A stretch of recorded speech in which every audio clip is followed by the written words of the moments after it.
ಪರಿಹಾರ ಗ್ಯಾರಂಟಿ ಕಾರ್ಯಕ್ರಮಕ್ಕೆ ಸ್ವಾಗತ. ನಾನು ಚೈತ್ರ ಅಂಚನ್. ಸಿಎಂ ಜನಸ್ಪಂದನ ಕಾರ್ಯಕ್ರಮಕ್ಕೆ ಭಾರೀ ಜನಮನ್ನಣೆ ವ್ಯಕ್ತವಾಗಿದೆ. ಸಿಎಂ ಕೂತಲ್ಲೇ ಕೂತು ಅರ್ಜಿ ಸ್ವೀಕರಿಸಿದ್ದಾರೆ. ಜನರ ಬಳಿ ಹೋಗಿ ಮನವಿ ಪಡೆದಿದ್ದಾರೆ. ಜನರ ಜೊತೆ ಇದ್ದ ಸಿಎಂ ಬರೋಬ್ಬರಿ 12,000ಕ್ಕೂ ಹೆಚ್ಚು ಜನರ ಸಮಸ್ಯೆಗಳನ್ನ ಸ್ವೀಕರಿಸಿದ್ದಾರೆ. ಕೆಲವರಿಗೆ ಅಲ್ಲೇ ಪರಿಹಾರ ನೀಡಿದ್ರೆ ಮತ್ತೆ ಕೆಲವರಿಗೆ 1 ತಿಂಗಳ ಭರವಸೆ ನೀಡಿದ್ದಾರೆ. ಅಷ್ಟಕ್ಕೂ ಸಿಎಂ ಜನಸ್ಪಂದನ ಹೇಗಿತ್ತು? ಸಿಎಂ ಗ್ಯಾರಂಟಿ ಪರಿಹಾರವನ್ನೇ ತೋರಿಸ್ತೀವಿ ನೋಡಿ.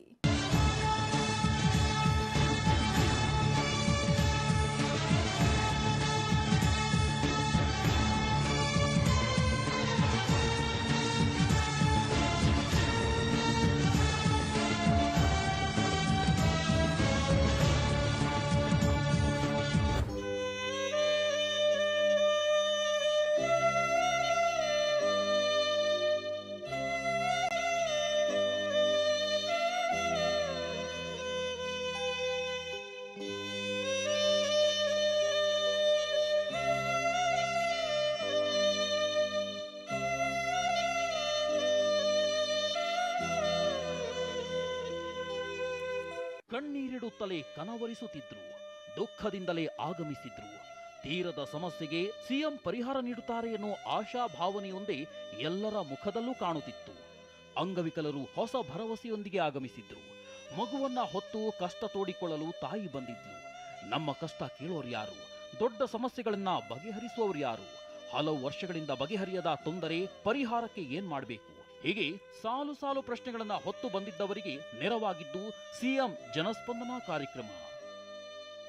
ನಾವು ಈ ಜನಸ್ಪಂದನ ಕಾರ್ಯಕ್ರಮವನ್ನು ಹಮ್ಮಿಕೊಂಡಿರ್ತಕ್ಕಂಥದ್ದು ಆಡಳಿತ ಚುರುಕಾಗಬೇಕು, ಆಡಳಿತ ಚುರುಕುಗೊಳ್ಳಬೇಕು, ಆಡಳಿತ ಜನರ ಸಮಸ್ಯೆಗಳಿಗೆ ಸ್ಪಂದಿಸ್ತಕ್ಕಂಥ ರೀತಿಯಲ್ಲಿ ಇರಬೇಕು.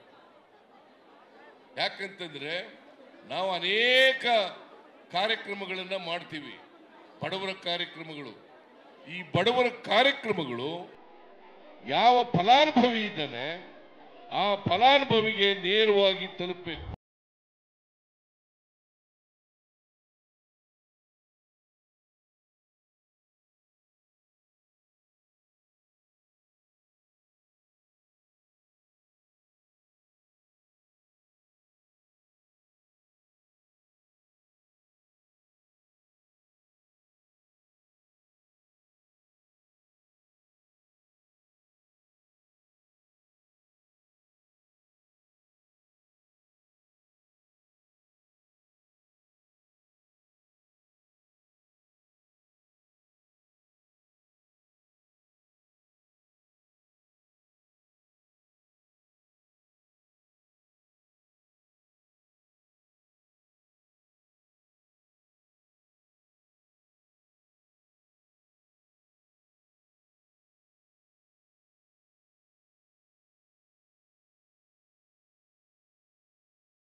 ಬಂದಿದ್ರೆ ಎರಡನೇ ಜನಸ್ಪಂದನ ಕಾರ್ಯಕ್ರಮದಲ್ಲಿ 12,000ಕ್ಕೂ ಹೆಚ್ಚು ಅರ್ಜಿಗಳು ಬಂದಿವೆ. ವೃದ್ಧರು, ಅಂಗವಿಕಲರು, ಮಕ್ಕಳು, ಮಹಿಳೆಯರು ಎಲ್ಲರೂ ತಮ್ಮದೇ ಆದ ಸಮಸ್ಯೆಗಳನ್ನ ಹೊತ್ತು ಜನಸ್ಪಂದನ ಕಾರ್ಯಕ್ರಮಕ್ಕೆ ಆಗಮಿಸಿದ್ರು. ಸುಮಾರು 5,000ದಷ್ಟು ಕಳೆದ ಜನಸ್ಪಂದನ ಕಾರ್ಯಕ್ರಮದಲ್ಲಿ ಅರ್ಜಿಗಳು ಬಂದಿದ್ದು.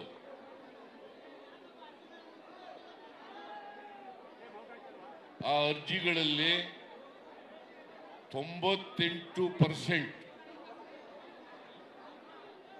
ಆ ಎಲ್ಲ ಅರ್ಜಿಗಳಿಗೂ ಕೂಡ ನಮ್ಮ ಅಧಿಕಾರಿಗಳು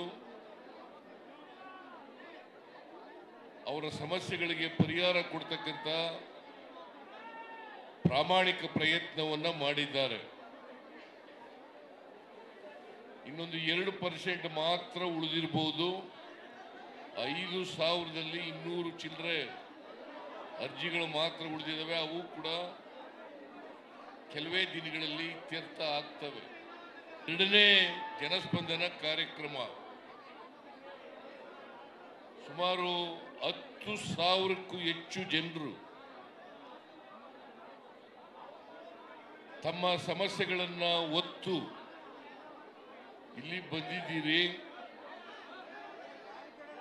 ನಿಮ್ಮ ಸಮಸ್ಯೆಗಳನ್ನ ನಾನು ನಿಮ್ಮ ಸ್ಥಳಕ್ಕೆ ಬಂದು ನೀವಿರ್ತಕ್ಕಂಥ ಜಾಗಕ್ಕೆ ಬಂದು ನಿಮ್ಮನ್ನೆಲ್ಲ ಭೇಟಿ ಮಾಡಿ ಅರ್ಜಿಗಳನ್ನು ಸ್ವೀಕಾರ ಮಾಡ್ತಕ್ಕಂಥದ್ದು, ನಿಮ್ಮ ಸಮಸ್ಯೆಗಳನ್ನು ಆಲಿಸ್ತಕ್ಕಂಥದ್ದು, ಅದಕ್ಕೆ ಸರ್ಕಾರ ಪರಿಹಾರವನ್ನು ಒದಗಿಸ್ತಕ್ಕಂಥ ಕೆಲಸವನ್ನು ಮಾಡ್ತದೆ ಅಂತಕ್ಕಂಥ ಮಾತುಗಳನ್ನು ಹೇಳಲಿಕ್ಕೆ ಬಯಸ್ತಾ ಇದ್ದೇನೆ.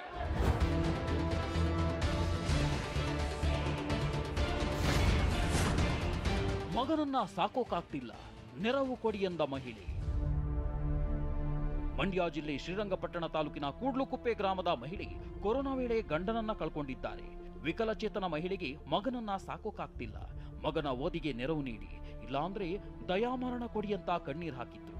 ಯಾವ ಊರಿಂದ ಬಂದಿದ್ದೀರಿ? ಸರ್, ನಾನು ಶ್ರೀರಂಗಪಟ್ಟಣ ತಾಲೂಕು ಕೂಡ್ಲುಕುಪ್ಪೆ ಗ್ರಾಮದಿಂದ ಬಂದಿದ್ದೀನಿ. ಈಗ ಮುಖ್ಯಮಂತ್ರಿಗಳ ಕಾರ್ಯಕ್ರಮಕ್ಕೆ ಏನ್ ಮನವಿ ಕೊಡಬೇಕು ಅಂತ ಬಂದಿದ್ದೀರಿ? ಸರ್, ನನಗೊಂದು ಕೆಲಸ ಬೇಕಿತ್ತು, ಮತ್ತೆ ನನ್ನ ಮಗನಿಗೆ ಎಜುಕೇಷನ್ಗೆ ಏನಾದ್ರು ಹೆಲ್ಪ್ ಮಾಡಿ ಅಂತ ಕೇಳಕ್ ಬಂದಿದ್ದೆ. ಅವ್ರನ್ನ ಮೀಟ್ ಮಾಡೋಕ್ಕೆ ಆಗ್ತಿರಲಿಲ್ಲ ಸರ್. ಅಲ್ಲಿ ನನ್ನ ಮಗನಿಗೆ ಎಜುಕೇಷನ್ಗೆ ಏನಾದ್ರು ಹೆಲ್ಪ್ ಮಾಡಲಿ ಅಂತ. ನಮ್ಮ ಹಸ್ಬೆಂಡ್ ತೀರೋಗಿ ಸರ್ 4 ವರ್ಷ ಆಗಿದೆ. ಕೋವಿಡ್ ಟೈಮಲ್ಲಿ ತೀರೋಗ್ಬಿಟ್ರು ಅವರು. ಹಾಸ್ಪಿಟಲ್ಲಿ ಕೋವಿಡ್ ಇದೆ ಅಂತ ಬಾಡಿ ಕಿಟ್ ಹಾಕೊಟ್ರು, ಬಟ್ ಅವ್ರಿಗೆ ಕೋವಿಡ್ ಇರಲಿಲ್ಲ. ಡೆತ್ ಸರ್ಟಿಫಿಕೇಟ್ ನ್ಯಾಚುರಲ್ ಡೆತ್ ಅಂತ ಇದೆ. ಅವರು ಕೋವಿಡ್ ಅಂತ ಹೇಳಿದ್ದಾರೆ. ನಮ್ಗೆ ಏನು ಹೆಲ್ಪ್ ಮಾಡಲ್ಲ, ಏನಿಲ್ಲ ಸರ್. ಕೋವಿಡ್ ಇದೆ, ಸತ್ತಿದ್ದಾರೆ ಅವರು. ಸುಮಲತಾ ಅಂಬರೀಶ್ ಅವ್ರ ಮಗ ಬಂದ್ಬಿಟ್ಟು ನಮಗೆ ಅಭಿಷೇಕ್ ಅವರು ಹೆಲ್ಪ್ ಮಾಡ್ತೀನಿ, ನಮ್ಮ ಮನೆಗೆ ಬಂದಿರೋ ಸರ್ ತೀರೋದು. ನಮ್ಮ ಹಸ್ಬೆಂಡ್ ತೀರೋದಾಗ ನಮ್ಮ ಮಗನಿಗೆ ಎಜುಕೇಷನ್ ಕೊಡ್ತೀನಿ, ನಿಮ್ಗೊಂದು ಕೆಲಸ ಕೊಡ್ತೀನಿ ಅಂತ ಹೇಳೋದು ಸರ್. ಇದುವರೆಗೂ ತಿರುಗಿ ನೋಡಿಲ್ಲ ಮನೆ ಕಡೆ ಅವರು. ನಾವು ಹೆಂಗಿದೀವಿ ಅಂತ ನೋಡಿದೆ ಸರ್ ನಮ್ಮನ್ನ ಅವ್ರು ಬಂದು. ಈಗ ನಿಮ್ಮ ಮಾವರ ಮನೆ ಅಂದ್ರೆ ನಿಮ್ಮ ಗಂಡವ್ರ ಮನೇಲಿ ಯಾರು ಹೆಲ್ಪ್ ಮಾಡಲ್ವಾ? ಸರ್, ಏನು ಹೆಲ್ಪ್ ಮಾಡಿಲ್ಲ ಸರ್, ನಮ್ಗೆ ಯಾರು ಹೆಲ್ಪ್ ಮಾಡಿಲ್ಲ. ಬಾಡಿಗೆ ಮೇಲೆ ಇದ್ದೀನಿ ಸರ್ ನಾನು. ಜೀವನ ಮಾಡಕ್ಕೆ ನಮ್ಗೆ ತುಂಬ ಹಿಂಸೆ ಆಗ್ತದೆ ಸರ್. ನನಗೂ ನನ್ನ ಮಗನಿಗೆ ಅವ್ನಿಗೆ ಎಜುಕೇಷನ್ಗೆ ಏನಾದ್ರು ಹೆಲ್ಪ್ ಮಾಡಿಲ್ಲ ನಮಗೆ ಸರ್. ದಯಾ ಮರಣ ಕೊಡಿಸ್ಬಿಟ್ಟು ಇಬ್ರಿಗೂ, ನನಗೂ ನನ್ನ ಮಗನಿಗೆ ಇಬ್ರಿಗೂ. ಅಷ್ಟು ಕಷ್ಟ ಇದೆಯಾ ಜೀವನ ನಡೆಸಲಿಕ್ಕೆ? ತುಂಬ ಕಷ್ಟನೇ ಸರ್ ನಮಗೆ. ಹೌದು ಸರ್, ಏನೂ ಇಲ್ಲ ಸರ್. ನನಗೆ ಪೆನ್ಷನ್ ದುಡ್ಡು ಬರುತ್ತೆ, ಮತ್ತೆ ಸಿದ್ದರಾಮಯ್ಯ ಅವ್ರು ಹಾಕಿರೋದು 2,000 ರೂಪಾಯಿ ದುಡ್ಡು ಬರುತ್ತೆ ಸರ್. ಅದರಿಂದ ಜೀವನ ಮಾಡ್ತಾ ಇದ್ದೀನಿ. ನನ್ನ ಮಗುನ ಎಜುಕೇಷನ್ಗೆ ಕೆಲಸ ಬೇಕು ಅಂತ ಹೋಗ್ತಾ ಇದ್ದೀನಿ. ಆದರೆ ಸರ್ ನಾನು ತುಂಬ ನನ್ನ ಕೆಟ್ಟ ನಡ್ಸ್ಕೊತಿದ್ದಾರೆ ಎಲ್ಲರೂ. ನಿಮ್ಮ ಸ್ಥಳೀಯ ಶಾಸಕರು ಅಂದ್ರೆ ಶ್ರೀರಂಗಪಟ್ಟಣ ಅಂದ್ರೆ ಆ ಶಾಸಕರನ್ನ ಸಂಪರ್ಕ ಮಾಡ್ಲಿಲ್ವಾ? ಹೇಗೆ ಮಾಡ್ತೀನಿ ಸರ್, 2 ಸರಿ ಮಾಡ್ತೀನಿ ಸರ್. ಆದರೂ ಏನು ಯೂಸ್ ಆಗಿಲ್ಲ ಸರ್. ಅಲ್ಲಿ 2 ಸರಿ ಅವ್ರ ಮನೆ ಹತ್ರನೂ ಹೋಗಿದ್ದೀನಿ ಸರ್, ಮತ್ತೆ ಅವರು ಊರಿಗೆ ಬಂದಾಗಲೂ ಮೀಟ್ ಮಾಡಿದ್ದೀನಿ ಸರ್. ಏನು ಹೆಲ್ಪ್ ಮಾಡಿಲ್ಲ ಅವ್ರು ನನಗೆ. ಈಗ ದಯಾಮರಣ ಕೇಳುವಂತಷ್ಟು ನಿಮಗೆ ಕಷ್ಟ ಆಗಿದೆ ಜೀವನ ನಡೆಸಲಿಕ್ಕೆ ಸರ್ ನನಗೆ. ಅಳ್ಬೇಡಿ, ಒಳ್ಳೇದಾಗಿದೆ. ಎಷ್ಟು ಒಬ್ಬನೇ ಮಗ ಇರೋದಾ? ಏನು ಓದ್ತಾ ಇದ್ದಾನೆ? ಓದ್ತಾ ಇದ್ದಾನೆ? ಅವ್ನಿಗೆ ಎಜುಕೇಶನ್ಗೆ ಹೆಲ್ಪ್ ಮಾಡಿ ಸಾಕು ಸರ್ ನನಗೆ ಯಾರಾದರೂ.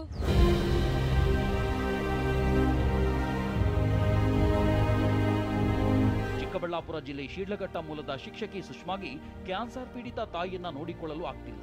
ಹೀಗಾಗಿ ನನಗೆ ವರ್ಗಾವಣೆ ಮಾಡಿಕೊಡಿ ಅಂತ ಕಣ್ಣೀರು ಹಾಕಿದ್ರು. ಸಮಸ್ಯೆ ಆಯ್ತು. Actually she suffering from 14 years. ನಿಮ್ಮ ತಾಯಿ ಬಟ್ ಚೆನ್ನಾಗಿದ್ರು. ಮತ್ತೆ ಮೊನ್ನೆ ಹಾರ್ಟ್ ಅಟ್ಯಾಕ್ ಆಗಿದೆ. ಅಡ್ಮಿಟ್ ಮಾಡಿದ್ದೀವಿ ಹಾಸ್ಪಿಟಲಲ್ಲಿ. ನೀವು ಎಲ್ಲಿ ಕೆಲಸ ಮಾಡ್ತೀರಾ ಈಗ? ಚಿಕ್ಕಬಳ್ಳಾಪುರ ಜಿಲ್ಲೆ ಶಿಡ್ಲಘಟ್ಟ ತಾಲೂಕು. ಈಗ ಬೆಂಗಳೂರಿಂದ ಟ್ರಾವೆಲ್ ಮಾಡ್ತಿದ್ದೀನಿ, ಬಟ್ ಕೆಲಸನೂ ಮಾಡ್ಕೊಂಡು ತಾಯಿನೂ ನೋಡ್ಕೊಳ್ಳೋದು ತುಂಬ ಕಷ್ಟ ಆಗ್ತಿದೆ. ರಾಯಚೂರು ಜಿಲ್ಲೆ ದೇವದುರ್ಗದಿಂದ ಬಂದಿದ್ದ ಲಂಬಾಣಿ ಸಮುದಾಯದ ಮಹಿಳೆಯರು ನಮಗೆ ಜಮೀನು ಇಲ್ಲ, ಬದುಕು ಕಟ್ಟಿಕೊಳ್ಳಲು ಜಮೀನು ಮಂಜೂರು ಮಾಡಿಸಿ ಅಂತ ನಾಡ ದೊರೆ ಮುಂದೆ ತಮ್ಮ ಅಳಲು ತೋಡಿಕೊಂಡು, ಬಡವರಿದ್ದಿ ದುಡ್ಕೊಂಡು ತಿನ್ನಾಕತ್ತಿ, ದೇಶದಾಗ ದುಡಿಬೇಕು, ತಿನ್ಬೇಕು. ಎಲ್ಲಿಗೆ ಬಂದು ನಮ್ಗೆ ಹೇಳಿ ಹೊಲ ಎಲ್ಲಿಗೆ ನಮ್ಗೆ ಕೊಟ್ರೆ ಬಂದ್ರೆ ಅದ್ರ ಮೇಲೆ ಮಾಡ್ಕೊಂತೀತಿ. ಹೊಲ ಬೇಕ್ರಿ ನಮಗೆ. ಇಲ್ವಾ ನಿಮಗೆ? ಹಾಗಾದ್ರೆ ಸ್ವಲ್ಪನೇ ಇಲ್ವಾ? ಇಲ್ಲ, ಸ್ವಲ್ಪನೇ ಇಲ್ಲ ರೀ ನಮಗೆ ಹೊಲ. ಚಾಮರಾಜನಗರ ಜಿಲ್ಲೆ ನಾಗರಾಜ್ ಬೆಂಗಳೂರಿನಲ್ಲಿ ಸೆಕ್ಯೂರಿಟಿ ಗಾರ್ಡ್ ಆಗಿದ್ದು, ಅಪಘಾತದಲ್ಲಿ ತಮ್ಮ ಕಾಲು ಕಳ್ಕೊಂಡಿದ್ದು, ಇವರಿಗೆ ಪಿಎಫ್ ಪಿಂಚಣಿ ಕೂಡ ಬಂದಿಲ್ಲ. ಆ ಸಮಸ್ಯೆಯನ್ನ ಸಿಎಂ ಮುಂದಿಟ್ಟರು. ಈಗಾಗಲೇ ಸಿಎಂ ಸಿದ್ದರಾಮಯ್ಯ ಅವರು ರಾಜ್ಯ ಮಟ್ಟದ ಜನಸ್ಪಂದನ ಕಾರ್ಯಕ್ರಮನ ವಿಧಾನಸೌಧದಲ್ಲಿ ಮಾಡ್ತಾ ಇದ್ದಾರೆ. ಈಗಾಗಲೇ ಸಾವಿರಾರು ಸಂಖ್ಯೆಯಲ್ಲಿ ಜನರ ಸಮಸ್ಯೆಗಳನ್ನ ಹೇಳ್ಕೊಂಡು ಬರ್ತಾ ಇದ್ದಾರೆ. ಆದ್ರೆ ಒಂದು ಕಡೆ ಸರಿಯಾದ ವ್ಯವಸ್ಥೆ ಕೂಡ ಇಲ್ಲ, ಅನ್ನೋದೊಂದು ಕಡೆ ಆರೋಪವನ್ನು ಕೂಡ ಅಂಗವಿಕಲರು ಮಾಡ್ತಾರೆ. ಅವರನ್ನು ವಿಶೇಷ ಚೇತನರ ಮಾತಾಡಿಸುವಂತ ಪ್ರಯತ್ನವನ್ನ ಮಾಡ್ತೀನಿ. ಏನ್ ಸಮಸ್ಯೆ ಆಗಿದೆ ಸರ್ ನಿಮಗೆ? ಸರ್, ನಮ್ಮದು ಒಂದು ಖಾಸಗಿ ಕಂಪ್ನಿ ಸೆಕ್ಯೂರಿಟಿ ಕೆಲಸ ಮಾಡ್ತಾ ಇದ್ದೆ. ಅಲ್ಲಿ ಡ್ಯೂಟಿಗೆ ಹೋಗ್ಬೇಕಾದ್ರೆ ಆಕ್ಸಿಡೆಂಟ್ ಆಗೋಯ್ತು. ಆಕ್ಸಿಡೆಂಟ್ ಆದಮೇಲೆ ನಮಗೆ ESI ಕಡೆಯಿಂದ ಎಲ್ಲ ಟ್ರೀಟ್ಮೆಂಟ್ ಆಯಿತು. ESI ಕಡೆಯಿಂದ ಪೆನ್ಷನ್ ಬರಬೇಕು. ಆ ಪೆನ್ಷನ್ ಕೊಡಿಸ್ಕೊಡಿ ಅಂತಂದರೆ ಆಟ ಆಡಿಸ್ತಿದ್ದಾರೆ. ಆಕ್ಸಿಡೆಂಟ್ ಆಗಿ ಏನು ಸಮಸ್ಯೆ ಆಯಿತು ಅಂತೇಳಿ ಆಕ್ಸಿಡೆಂಟ್ ಆಗಿಬಿಟ್ಟು ಕಾಲು ರಿಮೂವ್ ಆಗ್ಬಿಟ್ಟು ಸರ್, ಮಂಡಿನ ಮೇಲ್ಕೆ ಕಾಲು ತೆಗೆದು ಬಿಟ್ಟಿದ್ದಾರೆ. ಇವಾಗ ನಮಗೆ ESI ಕಡೆಯಿಂದ ಪೆನ್ಷನ್ ಬರಬೇಕು. ಆ ಪೆನ್ಷನ್ ಕೊಡಿ ಅಂತಂತಂದರೆ ನಮ್ಮ ESI ಲೋಕಲ್ ಆಫೀಸಲ್ಲಿ ಆಗೋದಿಲ್ಲ ಅಂತ ಆಟ ಆಡಿಸ್ತಾ ಇದ್ದಾರೆ. ಜೀವನಕ್ಕೆ ಹೆಂಗೆ ಮಾಡ್ತೀರಿ? ಮಗು ಬೇರೆ ಹೆಂಗೆ? ಅದೇ ಸರ್, ಈಗ ಅದಕ್ಕೂ ಅದು ಬಂದ್ರೇ ನಮಗೆ ಜೀವನ. ಇವಾಗ ಅದು ಬಿರಿಯಾನಿ ಮಾಡಿ ಅದಕ್ಕೂ 7 ವರ್ಷ ಆಯಿತು. 2022ರಲ್ಲಿ ಆಕ್ಸಿಡೆಂಟ್ ಆದದ್ದು. ಅಲ್ಲಿಂದ ನಾವು ಓಡಾಡ್ತಾನೆ ಇದ್ದೀವಿ. ಫೈನಲ್ ಅನ್ನೋದಕ್ಕೋಸ್ಕರ ಬಂದಿದ್ದೀವಿ ಸರ್. ಎಲ್ಲ ಕಡೆ ಓಡಾಗಿದೆ. ಇದು ಮಾಡಿದ್ದೀವಿ. ಮೊನ್ನೆ DK ಶಿವಕುಮಾರ್ ಸರ್ ಅವ್ರನ್ನೂ ಇಲ್ಲ, ಸೂರ್ಯ ಸರ್ನೂ ಮೀಟ್ ಮಾಡಿದ್ವಿ. ಅವರು ನೋಡ್ಬಿಟ್ಟು ನಿಮ್ಮ ಕಂಪ್ನಿ ಹತ್ರ ಮಾತಾಡಿ ಅಂತಾರೆ. ನಮ್ಮ ಕಂಪ್ನಿಯವ್ರು ESI ಹತ್ರ ಹೋಗಿ ಅಂತಾರೆ. ESI ನೋಡಿದ್ರೆ 7 ವರ್ಷ ಆಗಿದೆ, ನಿಮ್ಮದು FIR ಒಂದು ಟೈಮಿಂಗ್ಸ್ ಇದೆ, ಆಕ್ಸಿಡೆಂಟ್ ಆಗಿರೋದು ಒಂದು ಟೈಮಿಂಗ್ಸ್ ಇದೆ, ನಾವು ಏನು ಮಾಡೋಕ್ಕಾಗೋದಿಲ್ಲ, 100% ಏನು ಬರೋದಿಲ್ಲ ಅಂತ ಹೇಳ್ತಾ ಇದ್ದಾರೆ. ಈ ಇದನ್ನು ನೋಡಿಬಿಟ್ಟು ನಮ್ಮ ಫ್ರೆಂಡ್ ಒಬ್ರು ಹೇಳಿದ್ರು ಈಗ ಇದೇ ಒಂದು ಸಲ ಮೀಟ್ ಮಾಡಿ ನೋಡಿ ಮುಖ್ಯಮಂತ್ರಿಗಳು ಏನಾರು ಆಗ್ಬೋದೇನೋ ಅಂತಂದ್ರು. ಇಲ್ಲಿ ನೋಡಿ, ಬೆಂಗಳೂರು ಚಲೋ ಹೆಸರಿನಲ್ಲಿ ಶಾಲಾ ಮಕ್ಕಳು ಕೂಡ ಜನಸ್ಪಂದನಕ್ಕೆ ಬಂದಿದ್ರು. ಹುಬ್ಬಳ್ಳಿ ತಾಲೂಕಿನ ಅಗಡಿ ಗ್ರಾಮದಲ್ಲಿ ಪ್ರೌಢಶಾಲೆ ಇಲ್ಲ.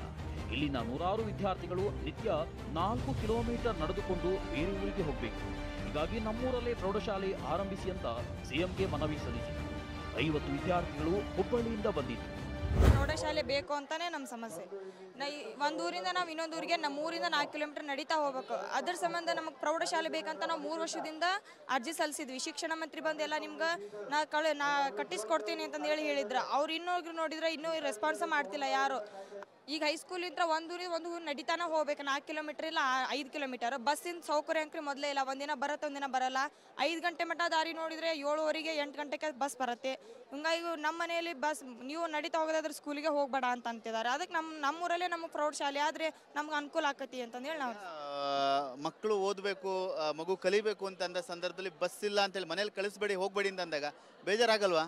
ಬೇಜಾರಾಗತ್ತೆ. ಅದಕ್ಕೆ ನಾವು 3 ವರ್ಷದಿಂದ ಹೇಳಿದ್ರು ನಮ್ಗೆ ಯಾರು ರೆಸ್ಪಾನ್ಸ್ ಮಾಡಿಲ್ಲ. ನಾವೇ ವಿದ್ಯಾರ್ಥಿಗಳೇ ಹೋಗಿ ಮಾತಾಡಿದ್ರಾತಂತಂದೇಳಿ ನಾವೇ ಅಲ್ಲಿಂದ ಇಲ್ಲಿವರೆಗೆ ಬಂದಿರೋದು.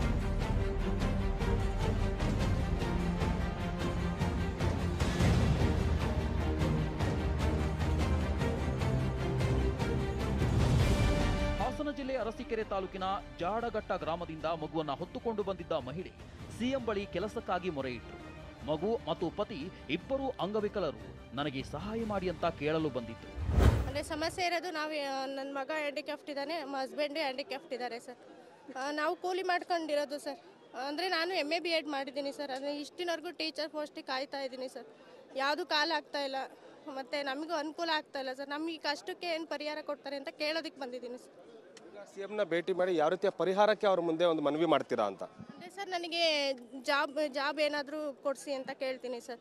ಅಂದರೆ ನನ್ನ ಕಷ್ಟ ಇದೆ ಸರ್. ನಾನು ಕೂಲಿ ಮಾಡ್ಕೊಂಡು ಇರೋಕ್ಕಾಗಲ್ಲ ಸರ್. ನನ್ನ ಮಗನೂ ಹ್ಯಾಂಡಿಕ್ಯಾಫ್ಟ್ ಇದ್ದಾನೆ, ಹಸ್ಬೆಂಡ್ ಹ್ಯಾಂಡಿಕ್ಯಾಫ್ಟ್ ಇದ್ದಾರೆ ಸರ್.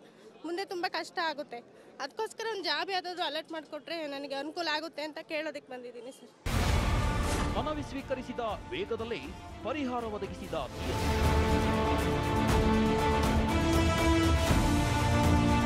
ಇನ್ನು ಜನಸ್ಪಂದನೆ ಕಾರ್ಯಕ್ರಮಕ್ಕೆ ಆಗಮಿಸಿ ಸಮಸ್ಯೆ ಹೇಳಿಕೊಂಡವರಿಗೆ ಪರಿಹಾರ ಒದಗಿಸಿದ ಬಗ್ಗೆ ಸಿಎಂ ಸಿದ್ದರಾಮಯ್ಯ ಸಾಮಾಜಿಕ ಜಾಲತಾಣಗಳಲ್ಲಿ ಪೋಸ್ಟ್ ಮಾಡಿದ್ದಾರೆ. ಕೋಲಾರ ಜಿಲ್ಲೆ ಮಾಲೂರು ತಾಲೂಕಿನ ಬಂಟಹಳ್ಳಿ ಗ್ರಾಮದ ನಾರಾಯಣಸ್ವಾಮಿ ಸಮಸ್ಯೆ ಬಗೆಹರಿಸಿರುವುದಾಗಿ ಸಾಮಾಜಿಕ ಜಾಲತಾಣದಲ್ಲಿ ಹೇಳಿಕೊಂಡಿದ್ದಾರೆ. ಸುಮಾರು 50 ವರ್ಷದ ನಾರಾಯಣಸ್ವಾಮಿಯವರ ಖಾತೆ ಬದಲಾವಣೆ ಮಾಡುವಂತೆ ಅಧಿಕಾರಿಗಳಿಗೆ ಸ್ಥಳದಲ್ಲೇ ಸೂಚನೆ ನೀಡಲಾಗಿತ್ತು. ಅದರಂತೆ ಅವರ ಕಷ್ಟ ನಿವಾರಣೆಯಾಗಿದೆ. ಅಂದ್ರೆ ಒಂದು ದಿನದಲ್ಲಿ ನಾರಾಯಣಸ್ವಾಮಿಯವರ ಸಮಸ್ಯೆ ಬಗೆಹರಿಸಲಾಗಿದೆ ಎಂದು ಹೇಳಿಕೊಂಡಿದ್ದಾರೆ. MBBS ವಿದ್ಯಾಭ್ಯಾಸಕ್ಕಾಗಿ ವಿದ್ಯಾರ್ಥಿನಿಗೆ ಸ್ಥಳದಲ್ಲಿ 10 ಲಕ್ಷ ರೂಪಾಯಿ ಮಂಜೂರು.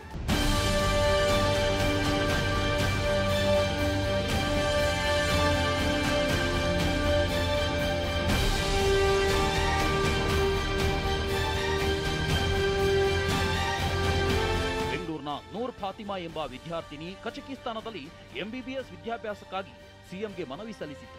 ಪ್ರತಿಕ್ರಿಯಿಸಿದ ಸಿಎಂ ಅಲ್ಪಸಂಖ್ಯಾತರ ಅಭಿವೃದ್ಧಿ ನಿಗಮದಿಂದ ವಿದ್ಯಾಭ್ಯಾಸ ಯೋಜನೆಯಡಿ ಕಜಕಿಸ್ತಾನದಲ್ಲಿ MBBS ವಿದ್ಯಾಭ್ಯಾಸಕ್ಕಾಗಿ 10 ಲಕ್ಷ ರೂಪಾಯಿಗಳ ಮಂಜೂರಾತಿ ಪತ್ರವನ್ನ ಸಿದ್ದರಾಮಯ್ಯ ವಿದ್ಯಾರ್ಥಿನಿಯ ತಂದೆಗೆ ಹಸ್ತಾಂತರಿಸಿದರು.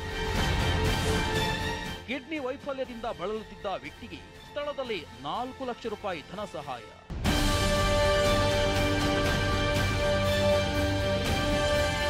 ರಾಮನಗರ ಜಿಲ್ಲೆಯ ವಿಜಯಕುಮಾರ್ ಎಂಬುವರು ಕಿಡ್ನಿ ವೈಫಲ್ಯದಿಂದ ಬಳಲುತ್ತಿದ್ದು ಆರ್ಥಿಕ ಸಮಸ್ಯೆಯಿಂದಾಗಿ ತಮ್ಮ ಕಿಡ್ನಿ ಕಸಿ ಚಿಕಿತ್ಸೆ ಪಡೆಯಲು ಸಾಧ್ಯವಾಗಿಲ್ಲ ಎಂದು ಜನಸ್ಪಂದನದಲ್ಲಿ ಅಳಲು ತೋಡಿಕೊಂಡರು.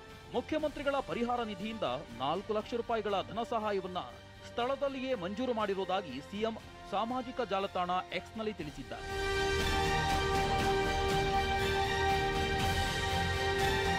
ಡಬಲ್ ಡಿಗ್ರಿ ಮುಗಿಸಿರುವ ಬೆಂಗಳೂರಿನ ವಿಶೇಷಚೇತನ ಯುವತಿ ನವ್ಯಾಶ್ರೀ ಅವರು ತಾಯಿ ರಮಾಮಣಿ ಜೊತೆ ಜನಸ್ಪಂದನಕ್ಕೆ ಆಗಮಿಸಿ ಉದ್ಯೋಗಕ್ಕಾಗಿ ಸಿಎಂ ಬಳಿ ಮನವಿ ಮಾಡಿದರು. ಉದ್ಯೋಗ ಮೇಳದ ವೇಳೆ ಈ ಅರ್ಜಿಯನ್ನ ಪರಿಗಣಿಸುವಂತೆ ಸ್ಥಳದಲ್ಲಿದ್ದ ಅಧಿಕಾರಿಗಳಿಗೆ ಸೂಚಿಸಿ ವಿಶೇಷಚೇತನ ಯುವತಿಯ ಬದುಕಿಗೆ ಉದ್ಯೋಗದ ಆಸರೆಯ ಭರವಸೆ ತುಂಬಿದ ಸಿಎಂ ಸಾಮಾಜಿಕ ಜಾಲತಾಣ ಎಕ್ಸ್ನಲ್ಲಿ ಬರೆದುಕೊಂಡಿದ್ದಾರೆ. ವಿಶೇಷಚೇತನ ಯುವತಿಯ ಬದುಕಿಗೆ ಉದ್ಯೋಗದ ಆಸರೆಯ ಭರವಸೆ ತುಂಬಿದೆ ಎಂದು ಸಿಎಂ ಸಾಮಾಜಿಕ ಜಾಲತಾಣ ಎಕ್ಸ್ನಲ್ಲಿ ಬರೆದುಕೊಂಡಿದ್ದಾರೆ.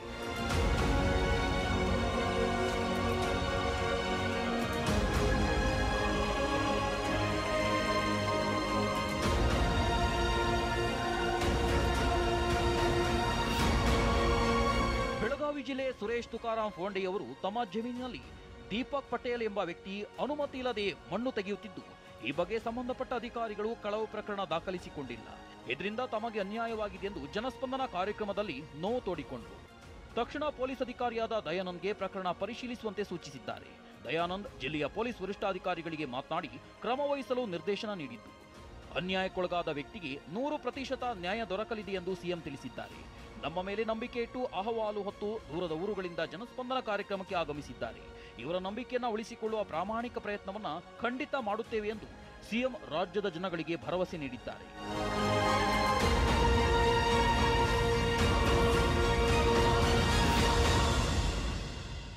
ಕೋಲಾರ ಜಿಲ್ಲೆ ಕೆಜಿಎಫ್ನ ಅನಾರೋಗ್ಯದಿಂದ ಬಳಲುತ್ತಿದ್ದ 8 ವರ್ಷದ ಬಾಲಕ ಎನ್ ಕೃಷ್ಣಗೆ 1 ಲಕ್ಷ ರೂಪಾಯಿಗಳ ಪರಿಹಾರವನ್ನ ಮುಖ್ಯಮಂತ್ರಿ ಸಿದ್ದರಾಮಯ್ಯ ಜನಸ್ಪಂದನದ ಸ್ಥಳದಲ್ಲೇ ಘೋಷಿಸಿದ್ರು.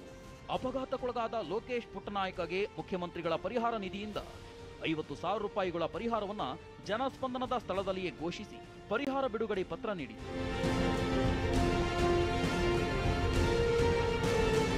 ತುಮಕೂರು ಜಿಲ್ಲೆಯ 8 ವರ್ಷದ ಶಾಂಭವಿ ಎಂಬ ಮಗುವಿಗೆ ಶ್ರವಣ ಸಾಧನಕ್ಕಾಗಿ 50,000 ರೂಪಾಯಿಗಳನ್ನ ಸಿಎಂ ಸಿದ್ದರಾಮಯ್ಯ ಸ್ಥಳದಲ್ಲೇ ಮಂಜೂರು ಮಾಡಿದರು. ಇದಕ್ಕೂ ಮುನ್ನ ಕಾರ್ಯಕ್ರಮಕ್ಕೆ ಚಾಲನೆ ನೀಡಿ ಮಾತನಾಡಿದ ಸಿಎಂ ಸಿದ್ದರಾಮಯ್ಯ, ಕಳೆದ ಬಾರಿ ಬಂದ 5,000ಕ್ಕೂ ಹೆಚ್ಚು ಅರ್ಜಿಗಳಲ್ಲಿ 98% ಪರಿಹಾರ ಕೊಡಿಸುವ ಪ್ರಾಮಾಣಿಕ ಪ್ರಯತ್ನ ಮಾಡಿದ್ದಾರೆ ಅಂತ ತಿಳಿಸಿದರು. ಎಲ್ಲಾ ಜಿಲ್ಲೆಗಳಲ್ಲೂ ಉಸ್ತುವಾರಿಗಳು 108 ಜನಸ್ಪಂದನ ಕಾರ್ಯಕ್ರಮ.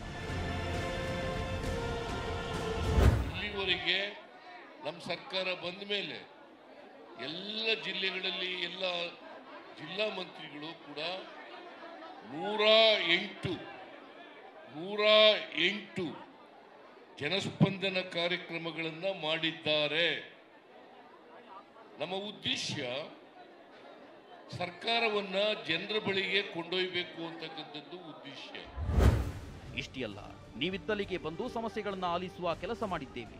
ಎಲ್ಲ ಜಿಲ್ಲೆಗಳಲ್ಲೂ ಉಸ್ತುವಾರಿಗಳು 108 ಜನಸ್ಪಂದನ ಕಾರ್ಯಕ್ರಮಗಳನ್ನು ಮಾಡಿದ್ದಾರೆ ಅಂತ ತಿಳಿಸಿದರು. ಆಡಳಿತ ಇಲ್ಲಿ ಬೆಂಗಳೂರಿನಲ್ಲಿ ಇರಬಾರದು, ಅದು ಜನರ ಬಳಿಗೆ ಹೋಗ್ಬೇಕು, ಜನರ ಸಮಸ್ಯೆಗಳಿಗೆ ಸ್ಪಂದಿಸಬೇಕು ಅಂತಕ್ಕಂಥದ್ದು ನಮ್ಮ ಸರ್ಕಾರದ ಉದ್ದೇಶ.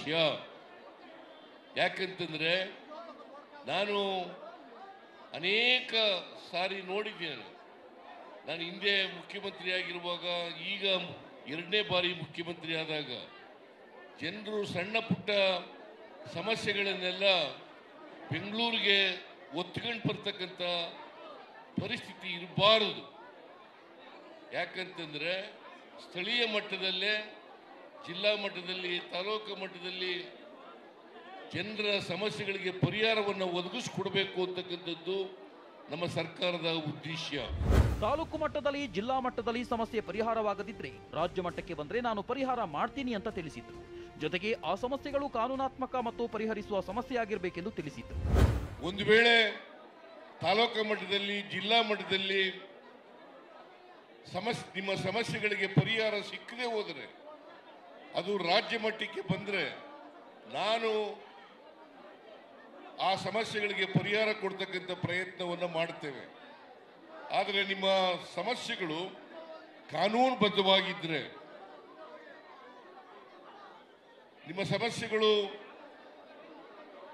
ಪರಿಹಾರ ಮಾಡ್ತಕ್ಕಂಥ ರೀತಿಯಲ್ಲಿ ಇದ್ದರೆ, ಆ ಎಲ್ಲ ಸಮಸ್ಯೆಗಳಿಗೂ ಕೂಡ ಪರಿಹಾರ ಸಿಗ್ತದೆ ಅಂತಕ್ಕಂಥ ಮಾತುಗಳನ್ನು ಹೇಳಲಿಕ್ಕೆ ಬಯಸ್ತಾ ಇದ್ದೇನೆ.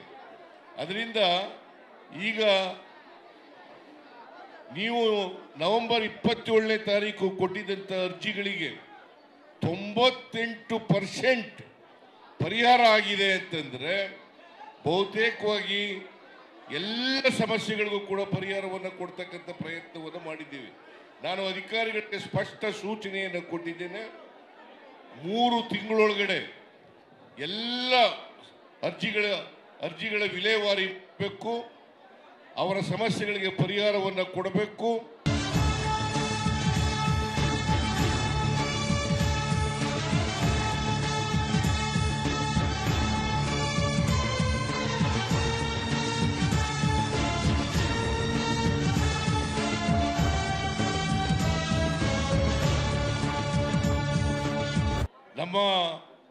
ನಿಮ್ಮ ಅರ್ಜಿಗಳ ಮೇಲೆ ನಮಗೇನು ಪರಿಹಾರ ಸಿಕ್ಕಲಿಲ್ಲ ಅಂತಕ್ಕಂಥ ಭಾವನೆ ಬರಬೇಕಾದಂಥ ಅಗತ್ಯ ಇಲ್ಲ. ಎಲ್ಲ ಸಮಸ್ಯೆಗಳಿಗೂ ಕೂಡ ಪರಿಹಾರವನ್ನು ಒದಗಿಸ್ಕೊಡ್ತಕ್ಕಂಥ ಕೆಲಸವನ್ನು ಮಾಡ್ತೇವೆ.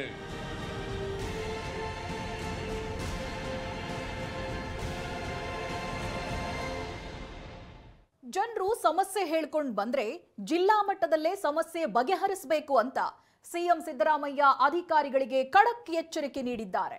ಅಷ್ಟೇ ಅಲ್ಲ, ಕ್ರಮ ಕೈಗೊಳ್ಳದಿದ್ರೆ ನಿಮ್ಮ ಮೇಲೆಯೇ ಕ್ರಮ ತೆಗೆದುಕೊಳ್ಬೇಕಾಗುತ್ತೆ ಅನ್ನೋ ಮಾತುಗಳನ್ನು ಆಡಿದ್ದಾರೆ. ಸಿಎಂ ಕೊಟ್ಟ ಸೂಚನೆ ಹೇಗಿತ್ತು ಬನ್ನಿ ನೋಡೋಣ.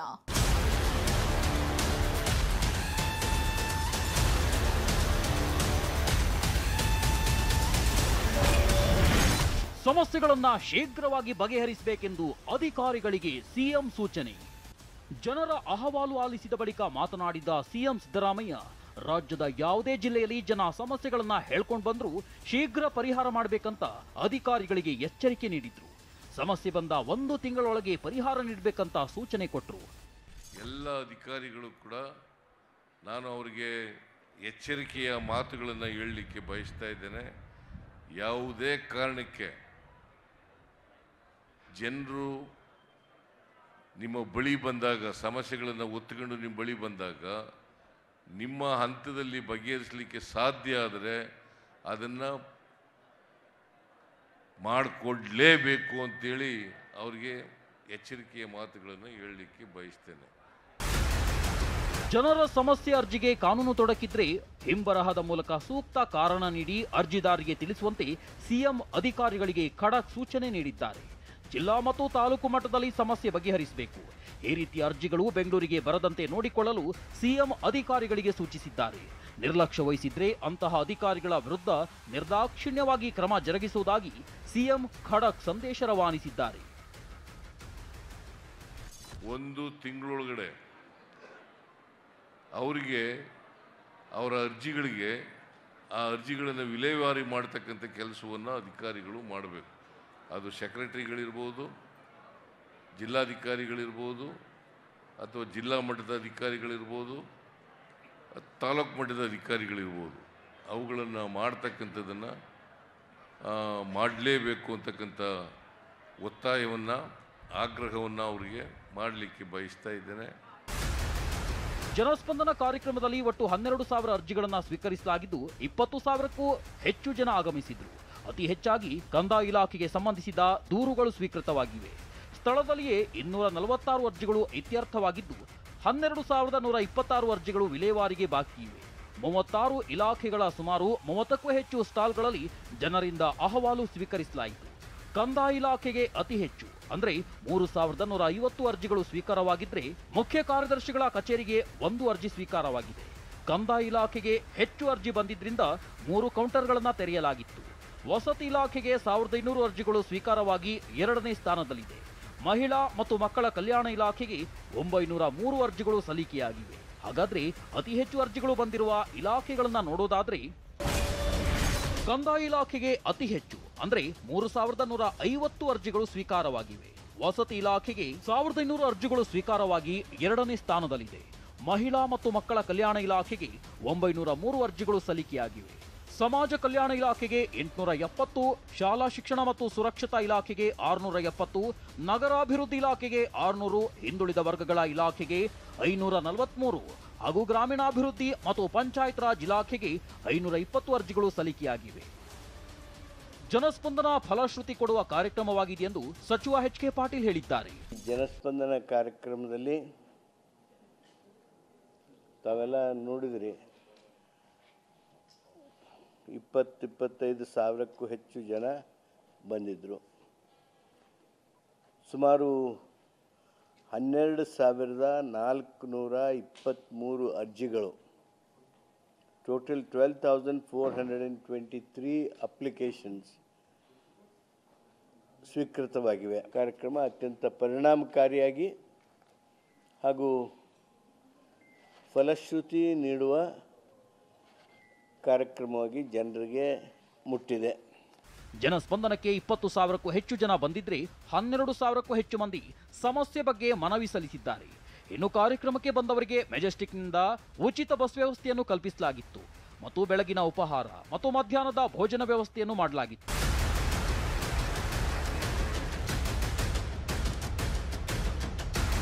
ಜನಸ್ಪಂದನ ಕಾರ್ಯಕ್ರಮಕ್ಕೆ ರಾಜ್ಯದ ಮೂಲೆ ಮೂಲೆಗಳಿಂದ ಆಗಮಿಸಿದ ಜನ ಸಿಎಂ ಸಿದ್ದರಾಮಯ್ಯ ಮುಂದೆ ತಮ್ಮ ಸಮಸ್ಯೆ ಹೇಳಿಕೊಂಡಿದ್ದಾರೆ.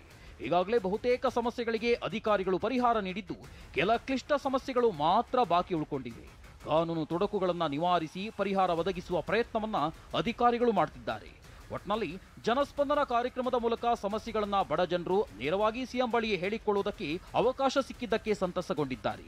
ಜನಸ್ಪಂದನ ಕಾರ್ಯಕ್ರಮದ ಮೂಲಕ ಸಿಎಂ ಸಿದ್ದರಾಮಯ್ಯ ಸರ್ಕಾರವನ್ನ ಜನರ ಮನೆ ಬಾಗಿಲಿಗೆ ಕೊಂಡೊಯ್ತಿದ್ದಾರೆ. Bureau report, TV 9.